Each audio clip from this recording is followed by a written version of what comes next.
Hello guys, welcome back to my channel. This is going to be episode 25, and in this episode is going to be a little bit different from the previous one because I'm going to be doing something that I haven't done actually in a while, and I thought it would be good to kind of get back to doing one of these pieces and just kind of show you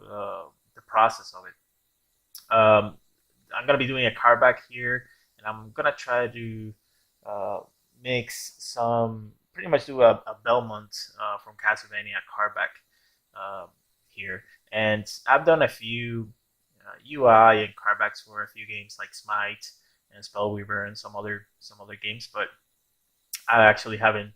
done that in a while, and I actually enjoy doing this type of work. So I thought it would be good to kind of